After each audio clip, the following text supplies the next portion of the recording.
ইচ্ছা করলে নূর নবীজি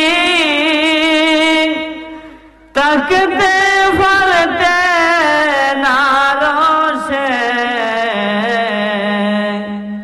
উম্মতের মায়ায় নবীজি শুয়ে আছেন মদিনায়।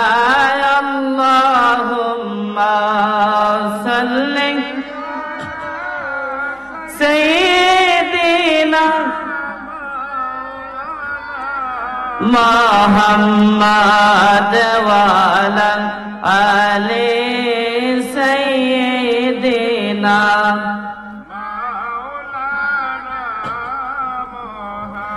নূর নবীজি নূর হইয়া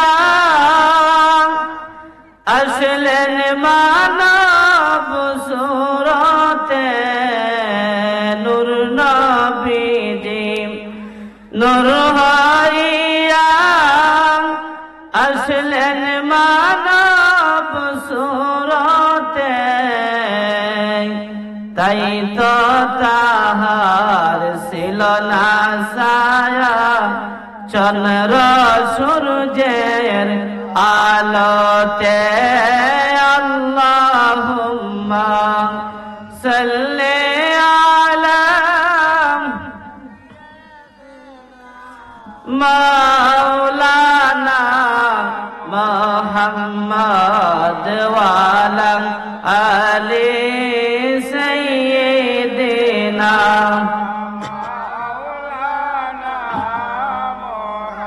লা ইলাহা ইল্লাল্লাহ লা ইল্লাল্লাহ লা ইলাহা লা ইলাহা ইল্লাল্লাহ লা ইল্লাল্লাহ লা ইলাহা। আল্লাহ মুসারে তুরে নিলাম কত কথা বলিলাম, আল্লাহ মুসারে তুরে নিলাম কত কথা বলিলাম। তোমার নূরে পাহাড় জ্বলে, তোমার পাহাড় জ্বলে মুসায় বসল নবীর সিনা। লা ইলাহা ইল্লাল্লাহ লা ইলাহা ইল্লাল্লাহ লা ইলাহা লা ইলাহা লা ইলাহা লা ইলাহা ইল্লাল্লাহ লা ইলাহা লা ইলাহা লা ইলাহা ইল্লাল্লাহ মুহাম্মাদুর রাসূলুল্লাহ সাল্লাল্লাহু তাআলা আলাইহি ওয়াসাল্লাম। একটু জিকির করেন আল্লাহ আল্লাহ আল্লাহ আল্লাহ, সবাই একসাথে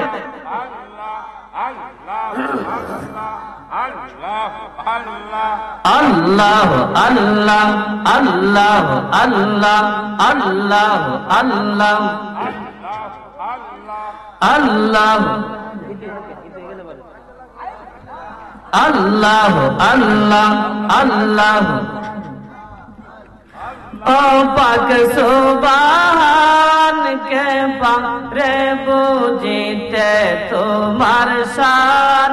আল্লাহ আল্লাহ আল্লাহ জোরে জোরে আল্লাহ আল্লাহ আল্লাহ। ও পাক সুবহান কে পারে বুঝিতে তোমার শান। তুমি জিন্দা কে মারিতে পারো, জিন্দা কে মারিতে পারো, মরার পারো দিতে জান। ও পাক সুবহান কে কে পারে বুঝিতে তোমার শান আল্লাহ আল্লাহ আল্লাহ জোরে জোরে আল্লাহ আল্লাহ আল্লাহ আল্লাহ আল্লাহ আল্লাহ আল্লাহ আল্লাহ আল্লাহ আল্লাহ আল্লাহ আল্লাহ আল্লাহ এক লক্ষ 26,000 পয়গম্বর বানাইয়া নূরের রূপে তৈয়ার করে রাখছো তারে লুকাইয়া ও পাক সুবহান কে পারে বুঝিতে তোমার শান তুমি জিন্দা কে মাফিতে পারো জিন্দা কে মাফিতে পারো মরার পারো দিতে জান ও পাক সুবহান কে পারে বুঝিতে তোমার শান আল্লাহ আল্লাহ আল্লাহ আল্লাহ আল্লাহ আল্লাহ জোরে আল্লাহ আল্লাহ আল্লাহ আল্লাহ আল্লাহ আল্লাহ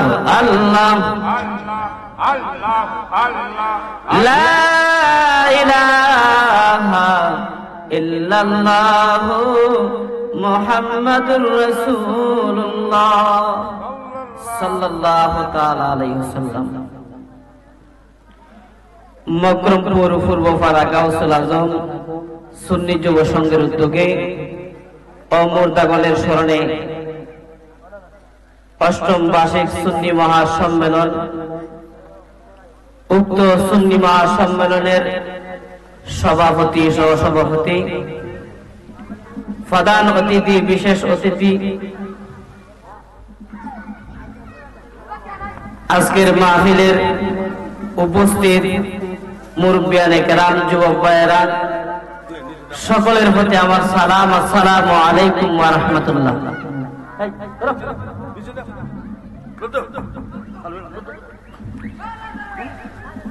আল্লাহ রাব্বুল আলামিনের দরবারে লাখ কোটি শুকর যে মহান রাব্বুল আলামিন আপনাদের সকলকে আমাকে মকরমপুর পূর্বপাড়া গাউসুল আজম সুন্নি যুব সংঘের উদ্যোগে এই নুরানি ইমানি মাহফিলে আসার বসার দুরূদ শরীফ পড়ার তৌফিকটুকু যে মহান রাব্বুল আলামিন আপনাদের সকলকে আমাকে দান করেছেন, আমরা সকলে উচ্চ আওয়াজে উচ্চ কণ্ঠে আল্লাহর দরবারে শুকরিয়া দান আদায় করে নেই আলহামদুলিল্লাহ।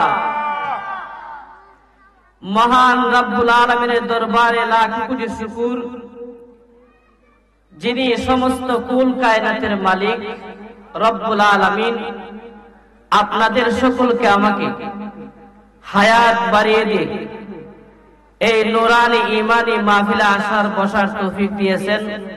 আমরা খুশি না বেজার? মহান রব্বুল আলামিন যেন আজকের আয়োজনকে কবুল করে নেয়, সকলে বলেন আমিন। আমি আপনাদের সামনে তাকওয়ার গুরুত্ব সম্পর্কে কিছু আলোচনা করব।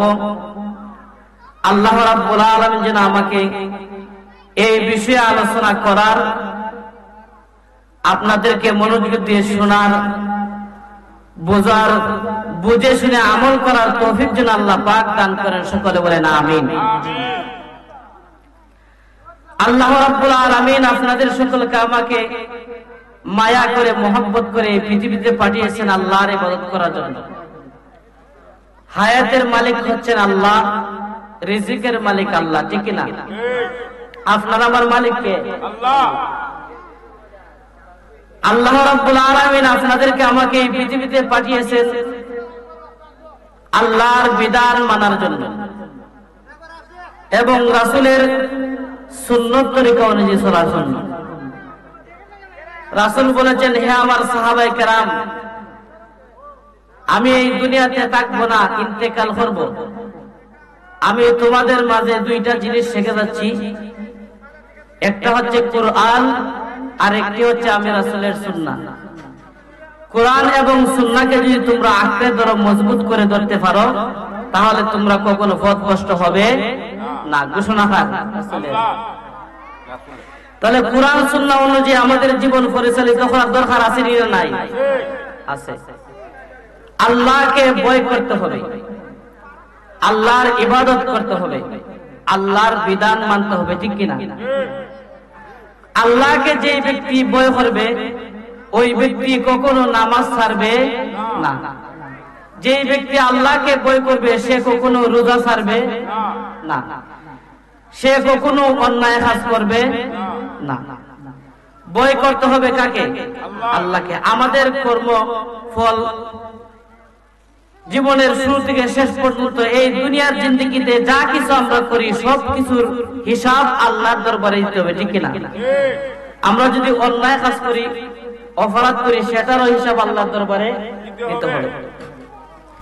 তাহলে অন্যায় কাজ করার আগে আল্লাহকে ভয় করতে হবে। আল্লাহর ভয় যাদের ভিতরে থাকবে সে কখনো অন্যায় কাজে জড়িত হবে না। আল্লাহ বলেছেন তোমরা আমাকে ভয় করো এবং সত্যবাদীদের সাথে থাকো। তিনি বলেন সুবহানাল্লাহ।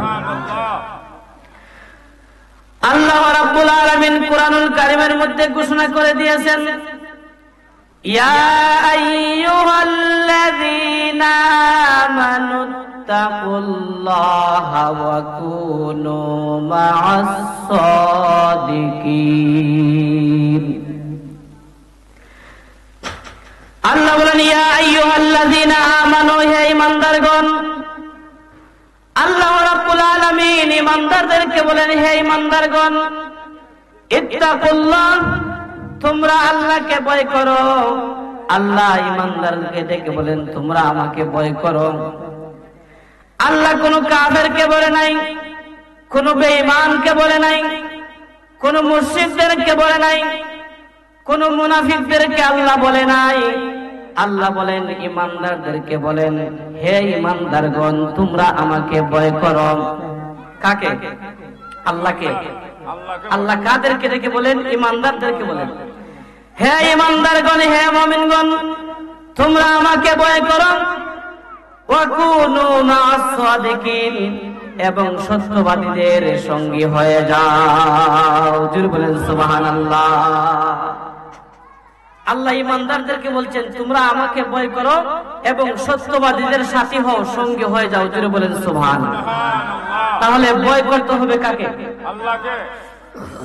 আল্লাহকে। আল্লাহকে ভয় করতে হবে। অন্যায় কাজ করার আগে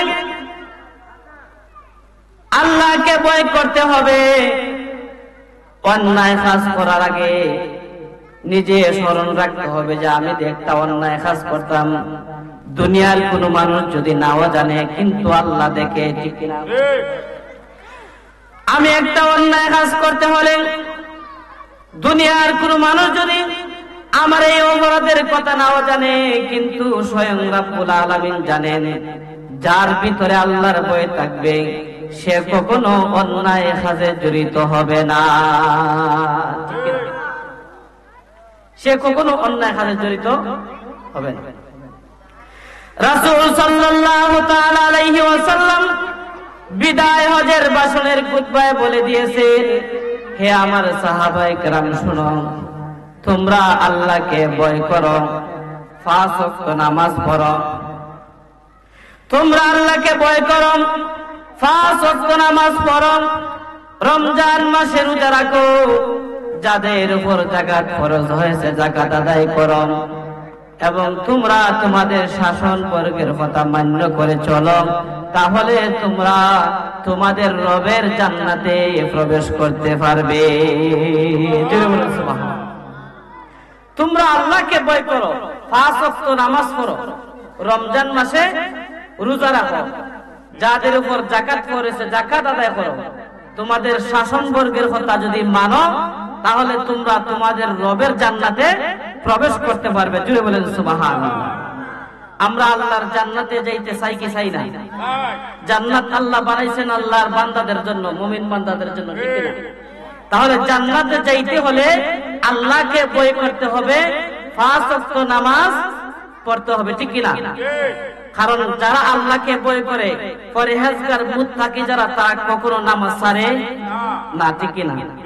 যাদের অন্তরে খোদার ভয় থাকবে সে কখনো নামাজ ছাড়তে পারে না, সে কখনো রোজা ছাড়তে পারে না। কারণ পরহেজগার মুত্তাকি যারা, তাদেরকে আল্লাহ ভালোবাসেন। জোরে বলেন সুবহানাল্লাহ। পরহেজগার মুত্তাকি যারা, তাদেরকে আল্লাহ ভালোবাসেন। আল্লাহর ভয় যদি ভিতরে না থাকে, আপনি নামাজ পড়েন কিন্তু আল্লাহর ভয় নাই, তাকওয়া নাই, তাকওয়া যদি না থাকে, আপনি নামাজ পড়তে পড়তে যদি বাঁকা হয়ে যান, রোজা রাখতে রাখতে যদি তার মতন চিকন দুর্বল হয়ে যান, আর আল্লাহর ভয় ভিতরে না থাকে, তাকওয়া না থাকে, তাহলে এই প্রচুর ইবাদত বন্দেগী কোনো কাজে আসবে না। তাহলে তাকওয়া অর্জন করতে হবে। তাকওয়াবান পরহেজগার মুত্তাকি ব্যক্তি, ওই ব্যক্তিকে আল্লাহ ভালোবাসেন, তার সম্মান মর্যাদা আল্লাহ বাড়িয়ে দেন, দুনিয়াতেও তার সম্মান মর্যাদা আল্লাহ বাড়িয়ে দেন, পরকালেও তার সম্মান মর্যাদা আল্লাহ বাড়িয়ে দেন। জোরে বলেন সুবহানাল্লাহ। সম্মান দেওয়ার মালিক কে? কে? আল্লাহ। সম্মান দেওয়ার মালিক আল্লাহ।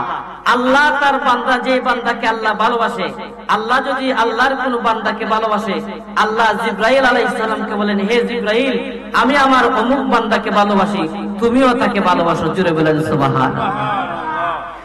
আল্লাহ রাব্বুল আলামিন যদি আল্লাহর কোন বান্দা অথবা বান্দিকে ভালোবাসেন, আল্লাহ রাব্বুল আলামিন জিবরাইল আলাইহিস সালামকে বলেন, ও জিবরাইল, আমি আমার অমুক বান্দাকে ভালোবাসি, তুমিও তাকে ভালোবাসো। জোরে বলেন সুবহানাল্লাহ।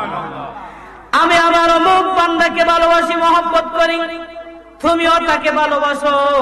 অতঃপর জিবরাইল আলাইহিস সালাম ওই ব্যক্তিকে ভালোবাসতে শুরু করেন এবং আসমানের মধ্যে তার ঘোষণাকে ঘোষণা করে দেন। জোরে বলেন সুবহানাল্লাহ। আসমানের মধ্যে ঘোষণা করে দেন যে আল্লাহ তার অমুক বান্দাকে ভালোবাসেন, তোমরাও তাকে ভালোবাসতে শুরু করো। জোরে বলেন সুবহানাল্লাহ। তাহলে যারা পরহেজগার মুত্তাকি, তারাই আল্লাহকে বেশি ভালোবাসে, মহব্বত করে, আল্লাহর ভয় তাদের ভিতরে বেশি।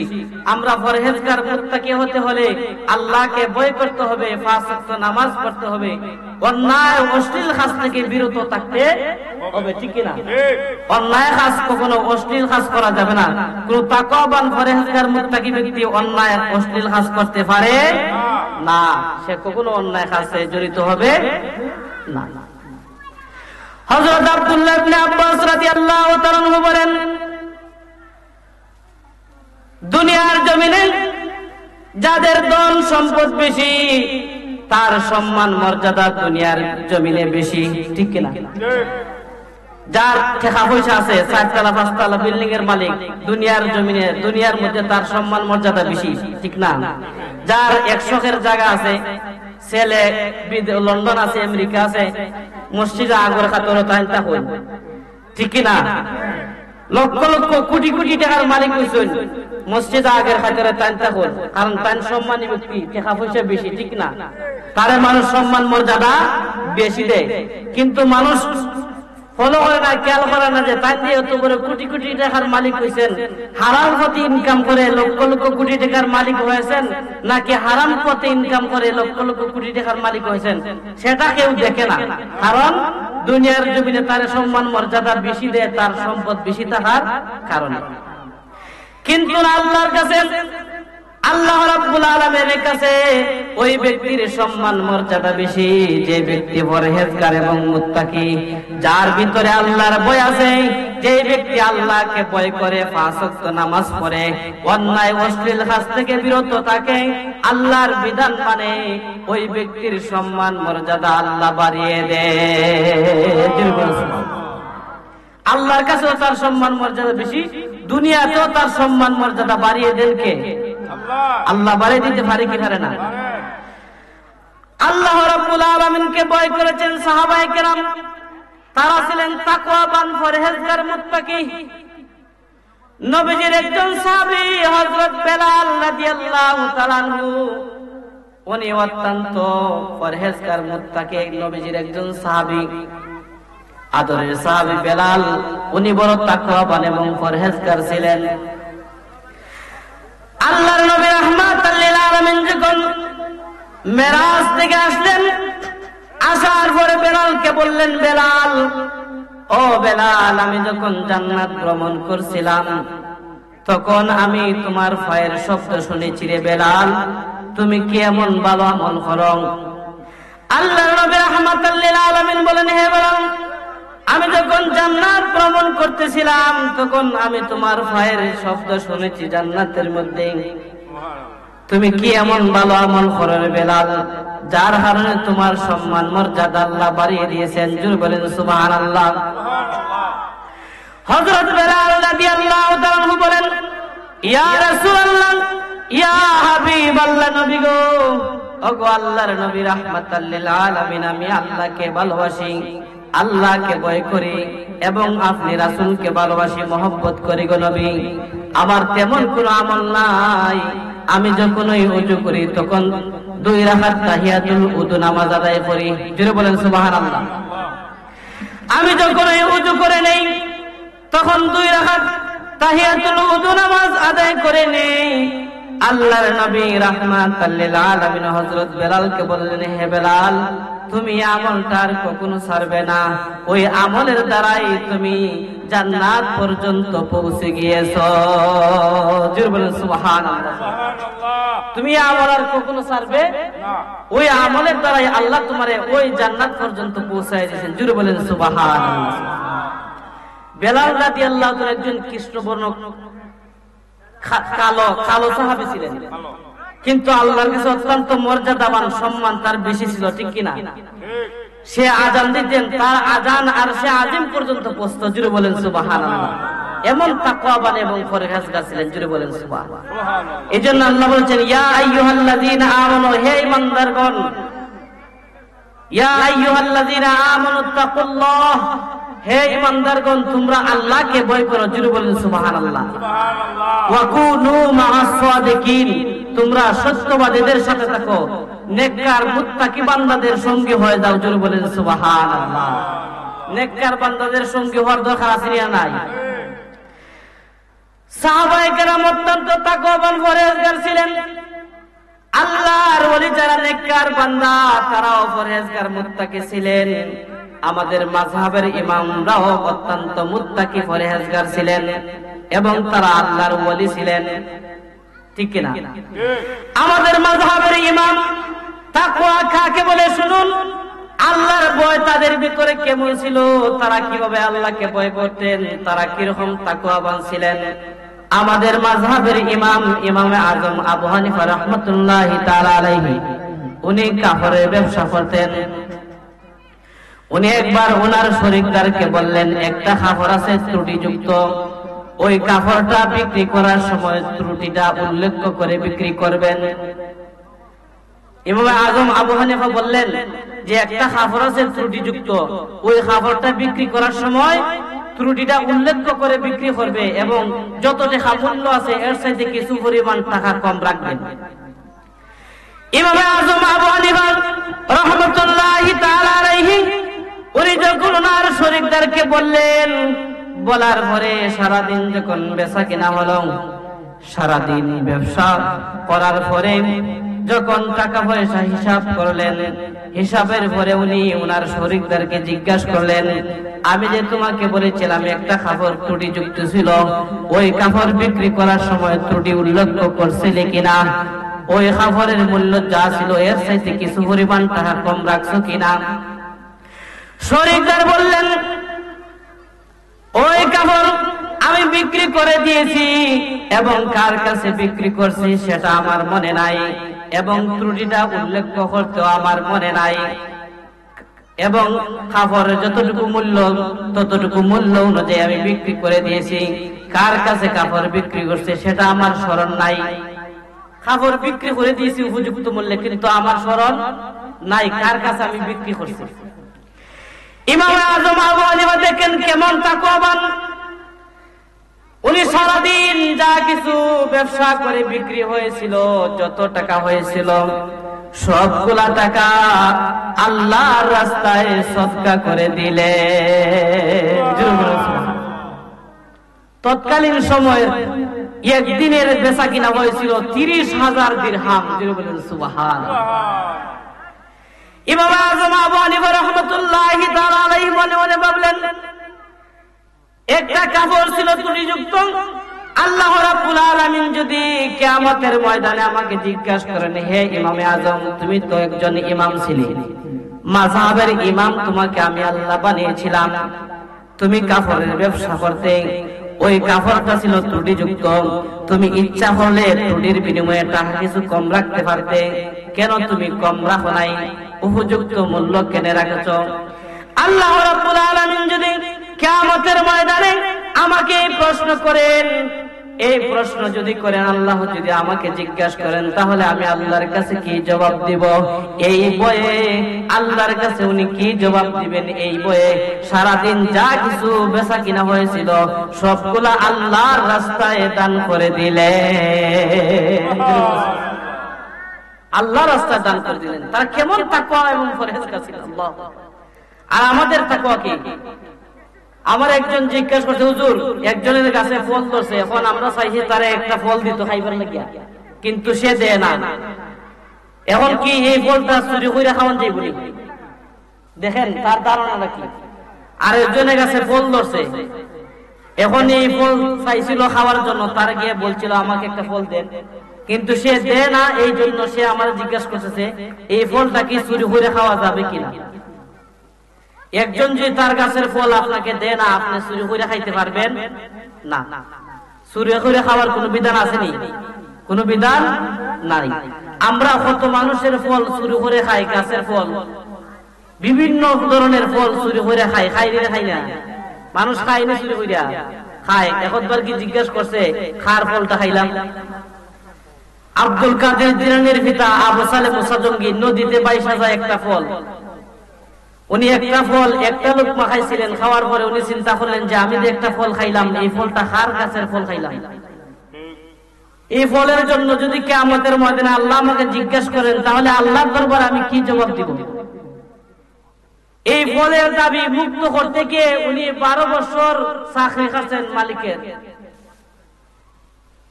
কত বড় তাকওয়াবান তারা ছিলেন। আর আমরা তো আরেকজনের ফল কিভাবে চুরি করে খাইতাম, কেমনে খাইতাম, এই চিন্তা আমাদের থাকে, ঠিক কিনা? অন্যায় ভাবে আমরা আমরা আমরা আল্লাহকে ভয় করি না। এক ভাই আরেক ভাইয়ের সম্পদ অন্যায় ভাবে খেয়ে ফেলে, এক ভাই বোনের সম্পদ জোর করে দখল করে, আসেনি এরকম মানুষ? জমিনে গিয়া কেমনে চাই কুদাল দিয়ে আইল খাইতে খাইতে বড় করতো, এমন মানুষ আসেনি? নাই। কিন্তু আল্লাহকে ভয় করে, মসজিদে 5 ওয়াক্ত নামাজ পড়ে, তাসবিহ আছে, টুপি আছে, সব আছে, কিন্তু আইল খাদা বন্ধ হইছে, আসেনি এরকম মানুষ? অনেক আমাদের ব্যবসায়িক ভাই আছেন, দেখবেন পচা আলুটা তুলে দিয়ে দেয় আর বালা আলুটা উপরে দিয়ে দেয়, যাতে পচা আলুটাও বালা আলুর দামে বিক্রি করতে পারে। অথচ আমাদের মাযহাবের ইমাম সামান্য একটা ত্রুটিযুক্ত খাবার বিক্রি করতে গিয়ে ত্রুটি উল্লেখ না করার কারণে সবগুলা সদকা করে দিলেন, দান করে দিলেন। তারা ছিলেন তাকওয়াবান এবং পরহেজগার। তাদের মতন তাকওয়াবান পরহেজগার মুত্তাকি হওয়ার দরকার আছে কি নাই? যারা পরহেজগার মুত্তাকি তারাই আল্লাহর জান্নাতে প্রবেশ করবে। জোরে বলেন সুবহানাল্লাহ। কারণ যে ব্যক্তি যার ভিতরে আল্লাহর ভয় থাকবে সে কখনো নামাজ ছাড়বে না। যার ভিতরে আল্লাহর ভয় থাকবে সে কখনো একজন মুসলমান হয়ে আরেকজন মুসলমানের মাথার মধ্যে আঘাত করবে না, ঠিক কিনা বলেন? কোন মুসলমান আরেকজন মুসলমানের গায়ে আঘাত করতে পারে না।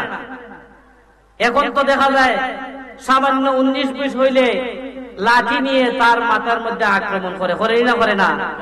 এটা কোন মুসলমানের কাজ হইতে পারে না। কোন মুসলমান আরেকজন মুসলমানের মাথায় বাড়ি দিতে পারে না, এটা ইসলাম সমর্থন করে না। এটা তাকওয়াবানের কাজ নয়, এটা হচ্ছে শয়তানি এবং নোংরা কাজ, অসৎ কাজ, ঠিক কিনা? এ ধরনের অন্যায় অসৎ কাজে জড়িত হওয়া যাবে না। আল্লাহকে ভয় করতে হবে, কারণ আপনার আমার হিসাব কিয়ামতের ময়দানে আল্লাহর দরবারে জবাব দিতে হবে। যে ব্যক্তি এই চিন্তাটা করবে যে আমি তো আল্লাহর দরবারে আমার জীবনের হিসাব দিতে হবে, আমি কয়টা ভালো কাজ করছি, কয়টা মন্দ কাজ করছি, এই জীবনের হিসাব যে আল্লাহর কাছে যে দিতে হবে, এই চিন্তা যার ভিতরে থাকবে সে কখনো অশ্লীল অন্যায় কাজে জড়িত হবে না। সে কখনো জিনা করতে পারে না, সে কখনো মুসলমান হয়ে একজন মুসলমানের শরীরের মধ্যে আঘাত করতে পারে না, মসজিদের মধ্যে জুতা উড়াউড়ি করতে পারে না, মসজিদ ভাঙচুর করতে পারে না, মসজিদের মাইক চুরি করতে পারে না, পারেনি। মসজিদের মাইক কখনো সে চুরি করবে না। মসজিদের এখন তো দেখা যায় দাড়ি আছে, টুপি আছে, পাগড়ি আছে, সব আছে, নামাজ পড়ে 5 ওয়াক্ত, কিন্তু মসজিদের মাইক চুরি করে, মসজিদের মেশিন চুরি করে। দেখেন মুর্শিদপুর দরবার শরীফের দিকে তাকায় দেখেন, এগুলা মিথ্যা কথা না, মানুষ জানে, মানুষ দেখতেছে। মুর্শিদপুর দরবার শরীফের এই মসজিদের মাইক, মসজিদের মেশিন এগুলা চুরি করে নিতেছে, মাজার ভাঙতেছে, ওলিদের মাজার ভেঙে দিতেছে। এরা কি মুসলমান? এরা প্রকৃত মুসলমান নয়, এরা এজিদি মুসলমান। এরা হচ্ছে এজিদের গোষ্ঠী, এজিদের দালাল। কারণ কোন মুসলমান পারে না ওলির মাজার ভাঙতে, কোন মুসলমান মসজিদের মেশিন চুরি করতে পারে না, কোন মুসলমান মসজিদের মাইক চুরি করতে পারে না, ঠিক কিনা বলেন? তাদের ভিতরে আল্লাহর ভয় নাই, তাকওয়া নাই। তারা নামাজ আছে, রোজা আছে। আল্লাহ রাসূল বলেছেন, নামাজ পড়তে পড়তে যদি বাঁকা হয়ে যাও, নামাজ পড়তে পড়তে যদি তুমি বাঁকা হয়ে যাও, আর রোজা রাখতে রাখতে যদি তারের মতন চিকন দুর্বল হয়ে যাও, আর ভিতরে যদি আল্লাহর ভয় না থাকে, তাকওয়া না থাকে, তাহলে এই প্রচুর ইবাদত বন্দি কোনো কাজে আসবে না, ঠিক কিনা বলেন? কাজে আসবে নি? কোনো কাজে আসবে না। সব ঠিক আছে, কিন্তু তাকওয়া নাই, আল্লাহর ভয় নাই। কারণ কোন মুমিন মুসলমান আরেকজন মুসলমানের উপর আক্রমণ করতে পারে না, কোন মুমিন মুসলমান ওলির মাজার ভাঙতে পারে না। এখন তো দেখা যায় আমার সমাজের মধ্যে ওলিদের মাজার কেমনে ভাঙা যায় এই চিন্তা করে একদল মানুষ আসেনি না? নাই আছে, আমাদের সমাজে এক শ্রেণীর মানুষ আছে, এরা দাড়িও আছে, টুপিও আছে, পাগড়ি আছে, সব আছে, কিন্তু চায় ওলির মাজার ভাঙতে। আরে ওলির মাজারের আশেপাশে যদি কেউ অন্যায় অশ্লীল কাজ করে তাহলে সেটা বাধা দাও, কিন্তু ওলির মাজার ভাঙবে কেন? আল্লাহ বলেছেন, সত্যবাদীদের সাথে হও, ওয়াকুনু মা'আস সাদিকিন। সত্যবাদী ছিলেন সাহাবায়ে কেরাম, সত্যবাদী ছিলেন আল্লাহর ওলিগণ, সত্যবাদী ছিলেন মাযহাবের ইমামগণ, সত্যবাদী ছিলেন আল্লাহর নেককার বান্দাগণ, ঠিক কিনা বলেন? কারণ যারা ওলিদের মাজার ভাঙতে যায় এরা কখনো প্রকৃত মুমিন মুসলমান হইতে পারে না। ওই এরা এজিদের গোষ্ঠী, এজিদের টাকাইয়া, এজিদের উত্তরসূরি হয়ে এসেছে ওলির মাজার ভাঙার জন্য, ঠিক কিনা বলেন? এই বাংলার জমিনে ইসলাম এনেছেন ওলিরা, এই বাংলার জমিনে ইসলাম প্রচার করেছেন শাহজালাল রহমতুল্লাহি তাআলা আলাইহি, ঠিক কিনা? এই বাংলার জমিনে ইসলাম প্রচার করেছেন শাহ ফরান রহমতুল্লাহি তাআলা আলাইহি, এই বাংলার জমিনে ইসলাম প্রচার করেছেন নাসিরউদ্দিন সিফাতাল রহমতুল্লাহি তাআলা আলাইহি। যারা এই সমস্ত ওলির বিরুদ্ধে কথা বলে, ওলির মাজার ভাঙতে চায়, তারা প্রকৃত মুসলমান নয়, মুমিন নয়। বুঝে নিতে হবে এরা এজিদের গোষ্ঠী, এজিদের দালাল, ঠিক কিনা বলে? এরা আব্দুল ওয়াহাব নজদির গোষ্ঠী, এরা আব্দুল ওয়াহাব নজদির গোষ্ঠী, এজিদের দালাল। কোন মুমিন মুসলমান ওলির মাজার ভাঙতে পারে না। ওলিরা হচ্ছেন সত্যবাদী। এই দেশে ইসলাম প্রচার করেছেন ওলিরা, ওলিদের মাধ্যমে আমরা ইসলাম পেয়েছি, ঠিক কিনা বলেন? আল্লাহর ওলিরা যদি বাংলার জমিনে না আসতেন তাহলে কি আমরা মুসলমান হইতে পারতাম? ওলিরা হিন্দুদেরকে কালিমা পড়াইয়া মুসলমান বানাইছেন, জোরে বলেন সুবহানাল্লাহ। আল্লাহর ওলি হযরত মালিক ইবনে দিনার রাহমাতুল্লাহি তাআলা আলাইহি একজন বড় ওলি ছিলেন। আল্লাহর ওলি মালিক বিন দিনার রাহমাতুল্লাহি তাআলা আলাইহি এক পাদ্রীর সাথে তর্ক বিতর্ক করতেছেন। পাদ্রী বলতেছে আমাদের ধর্ম সত্য, আর আল্লাহর ওলি মালিক ইবনে দিনার রাহমাতুল্লাহি তাআলা আলাইহি বলেন ইসলাম ধর্ম সত্য, জোরে বলেন সুবহানাল্লাহ। হযরত মালিক বিন দিনার রাহমাতুল্লাহি তাআলা বলেন ইসলাম ধর্ম হচ্ছে সত্য, সঠিক ধর্ম, আর সে বলে আমাদের ধর্ম দেবদেবীর পূজা নাকি সত্য ধর্ম। কন্যা নাউজুবিল্লাহ। আল্লাহর ওলি হযরত মালিক বিন দিনার রাহমাতুল্লাহি তাআলা আলাইহি বলেন তুমি তো আগুনের পূজা করো, তুমি আজকে কত বছর ধরে আগুনের পূজা করো? ওই পাদ্রী বলতেছে আমি 70 বছর ধরে আগুনের পূজা করি। আল্লাহর ওলি মালিক বিন দিনার রাহমাতুল্লাহি তাআলা আলাইহি বলেন তুমি যে 70 বছর ধরে আগুনের পূজা করো, ওই আগুন কি তোমাকে জ্বালাইবে না? সে বলে না, আগুন আমাকে জ্বালাবে না, না জ্বালানোর জন্য যাতে সে আমাদের প্রতি খুশি রাজি হয়ে যায়, এই জন্য আমি আগুনের পূজা করি। হযরত মালিক বিন দিনার রাহমাতুল্লাহি তাআলা আলাইহি বলেন, আমি বলেছি আমার ধর্ম ইসলাম ধর্ম সত্য, তুমি বলেছো তোমার ধর্ম সত্য, তাহলে একটা পরীক্ষা করে নেই, তুমি আগুনের মধ্যে হাত দাও, আমিও আগুনের মধ্যে আঙ্গুল দিব। যদি আগুন যার হাত আগুনে পুড়ে যাবে সে হবে মিথ্যাবাদী, আর যার হাত আগুনে পুড়বে না সে হবে সত্য এবং তার ধর্ম সত্য। জোরে বলেন সুবহানাল্লাহ। তার ধর্ম সঠিক। আমরা দুইজনই আগুনের মধ্যে হাত দিব, যার হাতটা আগুনে পুড়বে তার ধর্ম মিথ্যা, আর যার হাতটা আগুনে পুড়বে না তার ধর্ম সত্য। জোরে বলেন সুবহানাল্লাহ। আল্লাহর ওলি হযরত মালিক বিন দিনার রাহমাতুল্লাহি তাআলা আলাইহি দুইজনের আঙ্গুল একসাথে করে যখন আগুনের মধ্যে দিলেন, দুইজনের আঙ্গুল একসাথে যখন আগুনের মধ্যে দিলেন, একজনের আঙ্গুল আগুনে পুড়লো না। হযরত মালিক বিন দিনার রাহমাতুল্লাহি মনে মনে ভাবলেন, একসাথে দুইটা আঙ্গুল দিলাম, কারো আঙ্গুল পুড়লো না, ব্যাপার কি তা? আল্লাহর ওলি মালিক বিন দিনার রাহমাতুল্লাহি তাআলা নামাজে দাঁড়িয়ে গেলেন। 2 রাকাত নামাজ পড়ে আল্লাহর দরবারে হাত তুলে দোয়া করেন, আল্লাহ একসাথে দুইজনের হাত আগুনের মধ্যে দিলাম, কিন্তু কারো আঙ্গুল আগুনে পুড়লো না, ব্যাপার কি? আল্লাহ রাব্বুল আলামিন জানিয়ে দিলেন, হে মালিক বিন দিনার, তার হাতটা তো তোমার আঙ্গুলের সাথে মিলিয়ে জয়েন করে দিয়েছো, এই জন্য তোমার হাতের উসিলায় তার আঙ্গুলটা আগুনে পুড়ে নাই। তোমরা দুইজনে পৃথক পৃথক ভাবে আঙ্গুল আগুনের মধ্যে রাখো। একসাথে করে দেওয়ার কারণে, তোমার হাতে আঙ্গুলের কারণে, হাতের কারণে আমি তার হাতটা আগুনে পুরাই না, আগুনে পুড়ে না। দুইজনে পৃথক পৃথক আলাদা করে আগুনের মধ্যে দাও, তাহলে দেখা যাবে কার হাত আগুনে পুড়ে।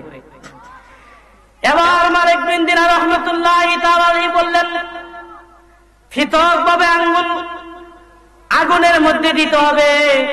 আল্লাহর ওলি হযরত মালিক বিন দিনার রাহমাতুল্লাহি তাআলা আলাইহি ওনার হাতটা আগুনের মধ্যে দিলেন।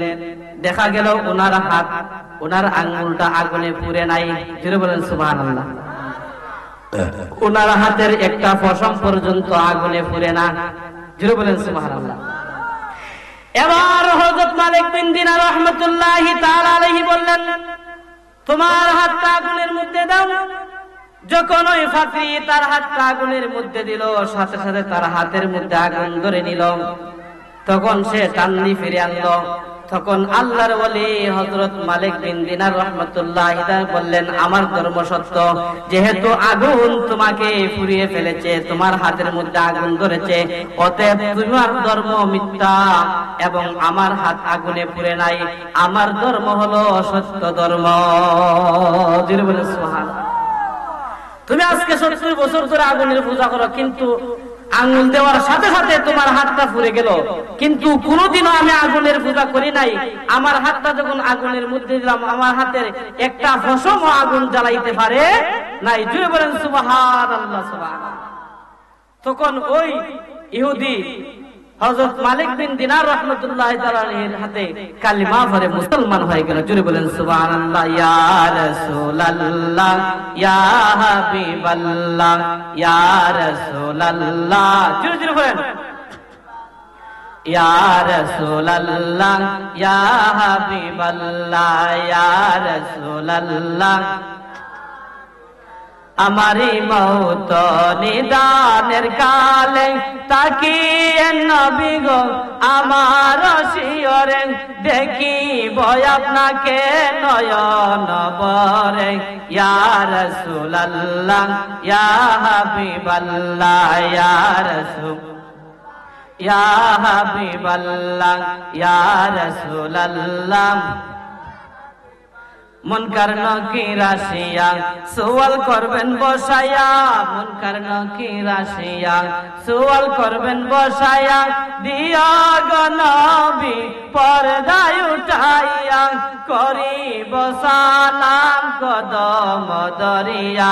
ইয়া রাসূলুল্লাহ, ইয়া হাবিবাল্লাহ, ইয়া রাসূলুল্লাহ, লা ইয়া রাসূলুল্লাহ, ইয়া হাবিবাল্লাহ, ইয়া রাসূলুল্লাহ। আমারি মৌত নিদানের কালে তাকিয়ে নবী গো আমার শিয়রে দেখি ভয় আপনাকে নয়ন ভরে ইয়া রাসূলুল্লাহ ইয়া হাবিবাল্লাহ ইয়া রাসূলুল্লাহ আল্লাহ ইয়া রাসূলুল্লাহ। সম্মানিত হাজিরিন, আল্লাহ রাব্বুল আলামিন আমাদেরকে এই পৃথিবীতে পাঠিয়েছেন আল্লাহর ইবাদত বন্দেগী করার জন্য, ঠিক কিনা বলেন? আল্লাহর বিধান আমরা মানতে হবে, ঠিক কিনা? আল্লাহর বিধান মানতে হবে, রাসূলের সুন্নত তরিকা অনুযায়ী আমাদের জীবন পরিচালিত করতে হবে। আল্লাহ বলেছেন, তোমরা যদি আমার জান্নাতে যাইতে চাও তাহলে তোমরা আমাকে ভয় করো, আমার বিধান মানো। যারা আল্লাহর বিধান মানবে, রাসূলের তরিকা অনুযায়ী চলবে এবং নিজের জীবন আল্লাহর নবীর সুন্নতে রঙিন করবে, আল্লাহর নবীর সুন্নতে রঙিন করবে। নবীর সুন্নত মানার দরকার আছে না নাই? সুন্নত রাখতে হবে কিনা? নবীর সুন্নত পালন করার দরকার আছে না নাই? আছে। যারা নবীর সুন্নত আদায় করবে, 5 ওয়াক্ত নামাজ পড়বে, আল্লাহর বিধান মানবে, অশ্লীল অন্যায় কাজ থেকে বিরত থাকবে, নেককার এবং পরহেজগার মুত্তাকি হবে, তারাই আল্লাহর জান্নাতে যাবে। জোরে বলেন সুবহানাল্লাহ। আল্লাহর জান্নাতে যাইতে হলে 5 ওয়াক্ত নামাজ পড়া লাগবে নি? এখন তো নামাজ নাই, নামাজ পড়ে না। মসজিদে দেখা যায় মুসল্লি কম, আবার কিছু নামাজি আছে মসজিদে যায় ঠিক মতো রুকু সিজদা আদায় করতে জানে। এখন যদি আপনি নামাজের বিধান বলেন, নামাজের কথা বলেন সহি শুদ্ধ করে পড়ার জন্য, অনেক সময় বলে আমরা তো এত খানি গুনাহ মাইরা নামাজ পড়তে পারতাম না। সে খানি গুনাহ মাইরা নামাজ পড়তে পারবে না। দেখলেন, নামাজ এমন একটা শ্রেষ্ঠ একটা ইবাদত, ঠিক কিনা বলেন?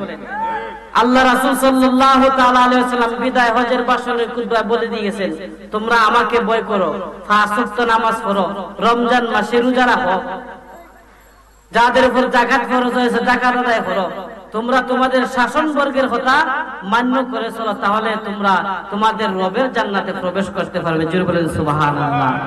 আল্লাহর জান্নাতে যাইতে চাই কি চাই না?